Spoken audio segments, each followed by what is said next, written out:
Hello everyone. Competitive success factor के YouTube channel में आप सभी का स्वागत है। ये हमारा डे 4 है जेके एसएसबी क्लास 4 के क्रैश कोर्स का। इससे पहले हमने इंग्लिश, ज्योग्राफी, हिस्ट्री की कुछ वीडियोस डाली हैं। अगर आपने वो नहीं देखी हैं तो जाइए आप उन्हें भी देखिए। ये हमारा एमसीक्यू बेस्ड सेशन रहेगा। और आपके लिए गुड न्यूज़ ये है कि आपका जेके एसएसबी क्लास 4 का एडमिट कार्ड जेके एसएसबी ने रिलीज़ कर दिया है। अगर आपने अपना एडमिट कार्ड डाउनलोड नहीं किया तो जाइए उन्हें डाउनलोड कर दीजिए और अपना अपना सेंटर हमें कमेंट बॉक्स में कमेंट कीजिए। अगर किसी को अपना एडमिट कार्ड डाउनलोड नहीं कोई अपना एडमिट कार्ड डाउनलोड नहीं कर पा रहा तो उसके रिगार्डिंग भी हमने एक स्पेशल वीडियो बनाई है। तो आप जाइए हमारी प्लेलिस्ट में और वो वीडियो देखिए। तो बिना टाइम वेस्ट किए चलो स्टार्ट करते हैं। ये हमारा सेकंड पार्ट है और तीसरी वीडियो है इंडियन ज्योग्राफी की। तो चलिए स्टार्ट करते हैं। पहला question, which of the following geographical term related with the boundary of land surrounded by water on three side. इनमें से कौन सी टर्म है जिसमें जो लैंड है वो तीन साइड अपने वाटर से सराउंडेड किया जाता है? क्या उन्हें पेनिनसुला बोलते हैं, क्या गल्फ बोलते हैं, क्या स्ट्रेट बोलते हैं, क्या आइलैंड बोलते हैं? तो आपका आंसर होगा पेनिनसुला। ठीक है, तो आपको ये याद रखना है कि जो पेनिनसुला है वो एक लैंड मास है जो अपने तीनों साइड से पानी से सराउंडेड रहता है। और जो गल्फ है वो भी एक लैंड मास है। वो क्या है कि उसकी एंट्री ओशन से होती है। जो आप उस लैंड मास का इनलेट है ना, वो ओशन से होके जाता है। ठीक है। और जो स्ट्रेट है, स्ट्रेट एक नैरो पैसेज है किसी दो समुद्र को जोड़ने का। स्ट्रेट भी एक समुद्र ही कह सकते हैं, उसी का पार्ट है, बट ये पैसेज बनाता है किसी दो अलग समुद्र को आपस में जो जोड़ता है ना, उसे कहते हैं स्ट्रेट। और आइलैंड तो आपको पता ही है, आइलैंड को कहते हैं टापू। चलिए नेक्स्ट क्वेश्चन में चलते हैं। क्वेश्चन है, which of the following passes cut through the Pir Panjal ranges and link Manali and Leh road. या क्वेश्चन आपके लिए इंपॉर्टेंट होना चाहिए। ठीक है, तो इनमें से कौन सा पास है जो कनेक्शन बनाता है किसके किसके बीच में? मनाली और लेह के बीच में। ठीक है, और वो कहाँ से गुजरता है? पीर पंजाल रेंजेस से। ठीक है, तो इसका आपका ऑप्शन है रोहतांग, मना रोहतांग, रोहतांग पास, मना पास, नीति पास, नथुला पास। ठीक है, तो इसका आपका आंसर होना चाहिए रोहतांग पास। जी हाँ, रोहतांग पास। ठीक है, तो जो रोहतांग पास है वो आपका एक कनेक्ट लिंक बनाता है किसके किसके बीच में? मनाली और लेह के बीच में। ठीक है, और जो और साथ ही साथ मैंने यहाँ लिखा हुआ है बाकी पासेस के बारे में। और जो मना पास है वो क्या है? रूट है किसके बीच में? कैलाश और मानसरोवर के बीच में। और जो जोजिला पास है वो श्रीनगर और लेह के बीच में लिंक है। और जो नीति पास है वो कनेक्ट किसके बीच में है लिंक? इंडिया और तिब्बत के बीच में। ठीक है, तो नेक्स्ट क्वेश्चन करते हैं। Which of the following places receive the highest rainfall in the world. इनमें से कौन सी प्लेस है जो हाईएस्ट रेनफॉल पूरी दुनिया में रिसीव करती है? सिलचर, चेरापूंजी, मयासनरम, गुवाहाटी। ठीक है, तो आंसर है आपका मया सनरम। ठीक है, तो इनके बारे में पढ़ लेते हैं। जो मया सनरम है वो कहाँ पड़ता है? वो पड़ता है मेघालय में। सिलचर पड़ता है आपका असम में। चेरापूंजी भी मेघालय में पड़ता है और गुवाहाटी असम में पड़ता है। तो जैसे मैंने बताया जो सिलचर है वो आपका पड़ता है असम में। तो असम की कैपिटल कौन सी है? दिसपुर। चेरापूंजी मेघालय में पड़ता है, तो मेघालय की कैपिटल कौन सी है? शिलोंग। और मया सनरम भी मेघालय में पड़ता है, इसकी कैपिटल भी शिलोंग हुई। और गुवाहाटी असम में पड़ता है तो इसकी कैपिटल है दिसपुर। ठीक है, नेक्स्ट क्वेश्चन करते हैं। Which of the following country has common frontier with the Indian state like Uttarakhand, Uttar Pradesh, Bihar, West Bengal and Sikkim. इनमें से कौन सी कंट्रीज हैं, चाइना, नेपाल, पाकिस्तान या म्यांमार, जो अपनी बाउंड्री इन स्टेट्स, इंडिया के इन स्टेट के साथ, जैसे कि उत्तराखंड होगी, उत्तर प्रदेश, बिहार, वेस्ट बंगाल के साथ शेयर करती हैं? तो आपका आंसर होना चाहिए नेपाल। ठीक है, नेक्स्ट क्वेश्चन में चलते हैं। नेक्स्ट क्वेश्चन पूछा है आपको, विच of the following is the oldest mountain ranges in India. इनमें से कौन सी ओल्डेस्ट माउंटेन रेंजेस हैं इंडिया में? तो आपका आंसर होना चाहिए अरावली माउंटेन। अरावली माउंटेन है वो इंडिया की सबसे ओल्डेस्ट माउंटेन रेंजेस हैं। ठीक है, तो नेक्स्ट क्वेश्चन करते हैं, question number 6। Which of the following country does not share land boundary with India? इनमें से, इन चारों में से कौन सी कंट्री है जो इंडिया के साथ लैंड बाउंड्री शेयर नहीं करती? तो मेरे ख्याल से ये आपको पता होगा, तो आपका आंसर होगा तिज़्किस्तान। ठीक है, तो भूटान भी शेयर करती है इंडिया के साथ, भूटान हमारा नेबर है, बांग्लादेश भी नेबर है, नेपाल भी नेबर है। तो इनके बारे में पढ़ लेते हैं। जो ये तिज़्किस्तान है इसकी कैपिटल है दशबन। ठीक है, और भूटान की कैपिटल है थिम्फू। बांग्लादेश की कैपिटल है ढाका और नेपाल की कैपिटल है काठमांडू। ठीक है, नेक्स्ट क्वेश्चन करते हैं। Which of the following places has never got the vertical rays of sun? इनमें से कौन सी जगह ऐसी है जिसकी सूरज की वर्टिकल जो किरणें हैं ना वो वर्टिकल नहीं पड़ती? क्या वो श्रीनगर है, क्या वो मुंबई है, क्या वो तिरुवनंतपुरम है, क्या वो चेन्नई है? तो आपका आंसर होगा श्रीनगर। बिल्कुल, श्रीनगर में सूरज की वर्टिकल किरणें नहीं पड़ती हैं। ऐसा क्यों? क्योंकि आप अभी के लिए आप बस इतना समझ लीजिए, जो आपकी कर्क रेखा है ना, कर्क रेखा, ट्रॉपिक ऑफ कैंसर, वो श्रीनगर उससे नॉर्थ में है। तो जो उससे उस साइड में पड़ता है ना एरिया, वहाँ पर सूरज की वर्टिकल किरणें नहीं पड़ती। ठीक है, तो श्रीनगर के बारे में तो आपको पता ही है, ये हमारी समर कैपिटल है। मुंबई कैपिटल है महाराष्ट्र की। तिरुवनंतपुरम कैपिटल है किसकी? केरल की। और चेन्नई किसकी कैपिटल है? तमिलनाडु की। ठीक है, नेक्स्ट करते हैं। Which state is called sugar ball of India? इनमें से कौन सी स्टेट है जिसे हम कहते हैं शुगर बॉल ऑफ इंडिया? ठीक है, तो आपका आंसर क्या होगा? उत्तर प्रदेश। उत्तर प्रदेश को शुगर बाउल ऑफ इंडिया भी कहा जाता है। ठीक है, तो उत्तर प्रदेश से जानते हैं, उत्तर प्रदेश की कैपिटल कौन सी है? लखनऊ। आंध्र प्रदेश, आंध्र प्रदेश की मैंने आपको कल भी बताया था, आंध्र प्रदेश की 3 कैपिटल है। वहाँ पर देखिए मैंने एक चीज़ गलत बता दी थी, जो मैंने यूज़ किया था, मैंने बताया था अमरावती, विशाखापट्टनम और हैदराबाद बोला था। तो हैदराबाद नहीं, वो है कुरनूल। हैदराबाद तेलंगाना की है। ठीक है, तो वो मैंने करेक्ट आंसर कमेंट बॉक्स में पिन कर दिया था। अगर आपने वो वीडियो नहीं देखी है तो जाइए उन्हें भी देखिए, क्योंकि ये लास्ट मिनट प्रिपरेशन आपके लिए बहुत ही इंपॉर्टेंट होने वाली है। ठीक है, और छत्तीसगढ़ की 2 कैपिटल्स हैं। ठीक है, एक है बिलासपुर और दूसरी है रायपुर। ठीक है, और बिहार की है पटना। ठीक है, नेक्स्ट क्वेश्चन करते हैं 9th।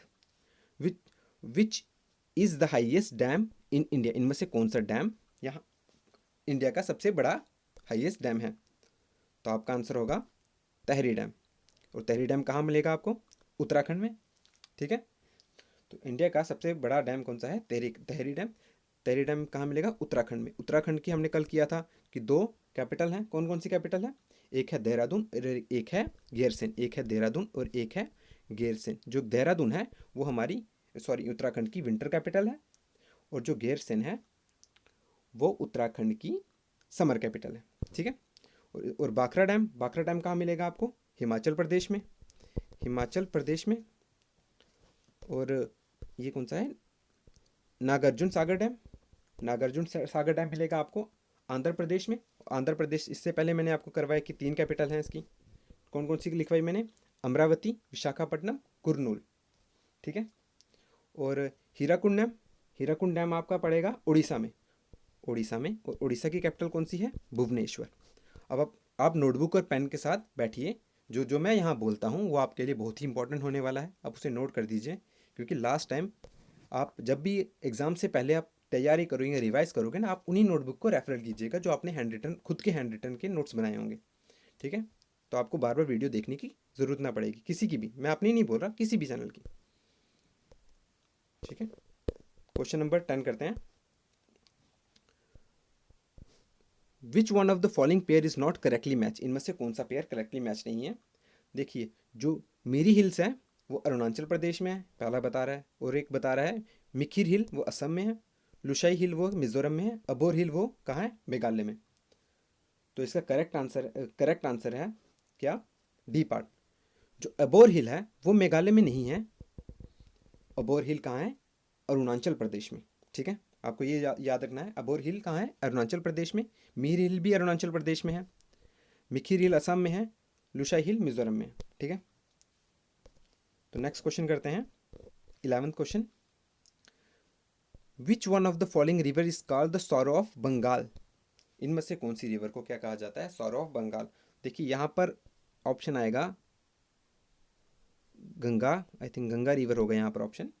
ठीक है, तो आप इसे गंगा कंसिडर कीजिए, the Ganga. Second the Son river, the Kosi river, the Damodar river. ठीक है, तो आपका आंसर होगा दामोदर रिवर। जो दामोदर रिवर है इसे हम क्या कहते हैं, सॉरो ऑफ बंगाल भी कहा जाता है। ठीक है, क्वेश्चन नंबर 12 करते हैं। Which of the following river is called India's largest river basin sorry. इनमें से कौन सी रिवर को इनमें से कौन सी रिवर है जो इंडिया लार्जेस्ट बेसिन बनाती है। इंडिया रिवर बेसिन मतलब कि नदी क्षेत्र। तो बिल्कुल आपका आंसर गंगा होगा। जो गंगा है उसका नदी क्षेत्र सबसे ज़्यादा है हमारे देश में। ठीक है, तो नेक्स्ट क्वेश्चन करते हैं। हाँ, which is the southern most point in India. 13 question क्या बोल रहा है, इनमें से कौन सा आपका सदर्न मोस्ट पॉइंट है।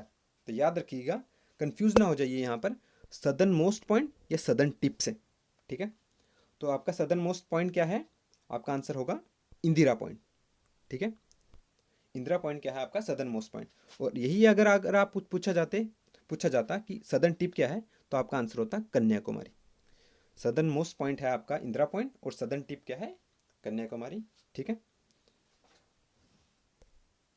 नेक्स्ट करते हैं। नेक्स्ट क्वेश्चन किया 14 क्या बोल रहा है, which is the northern most point in India. इनमें से कौन सा नदर्न मोस्ट पॉइंट है। ठीक है, तो सदर्न मोस्ट पॉइंट तो हमने पढ़ लिया, अब नदर्न मोस्ट पॉइंट क्या है, इंदिरा कोल। इंदिरा कोल क्या है, northern most point. Southern most point क्या पढ़ा हमने, इंदिरा पॉइंट, और नदर्न मोस्ट पॉइंट क्या है, इंदिरा कोल। और गोरमोटा क्या है, ये वेस्टर्न पॉइंट है।